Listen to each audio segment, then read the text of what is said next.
Okay, so today we're going to go ahead and set up our 2630 for doing some recording in a new operation.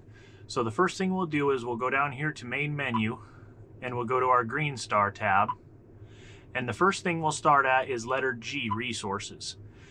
Under letter G is where you're going to choose your client farm field. So under our client, we'll choose our acres. Farm is going to be equipment. And then field is going to be our training tab here. So this opens up basically the file that this information is all going to be saved to. Our task is going to be whatever task we're going out to the field to do. So this case we're going to choose harvest, and then we're going to want to make sure our crop season is correct. So we're going to choose 2024 here. And then if you have an operator or a license number, you can enter those. The next thing we're going to want to do is go over here to letter H, equipment.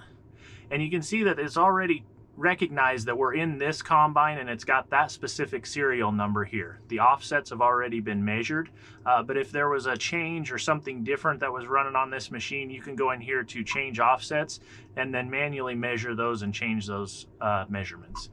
Also up here at the top, we've got header. So this will also most of the time auto-populate, but if it doesn't, we can go ahead and manually enter the implement type. So we'll be starting with a corn head.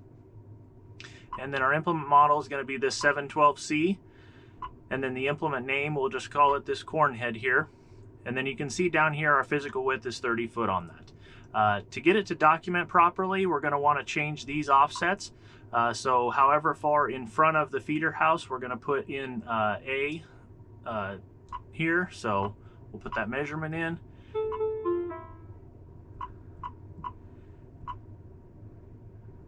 And then we'll hit accept. And then we'll go over here to our last tab we want to set up is document. So document, we've got this one set up as our crop type is wheat, so we'll change that using the change harvest settings button at the top here and choose our crop type as corn. Our brand, we'll choose Pioneer here, and variety, we'll choose this 1366. And then if you have a different residue management other than chop and spread, you can choose it if you were doing a windrow or something. We'll hit accept. And then our documentation is ready to go. Okay, so one other thing we're going to change while we're in this combine is we want to set up our mapping to map different colors based on what the yield is as we're combining. So we'll go up here to mapping, and then we'll choose map settings down here at the bottom. And then instead of coverage only, we're going to choose yield. And then we'll hit accept. And then now we have the opportunity to change from the blue coverage only to this different colored icon, and we'll hit that.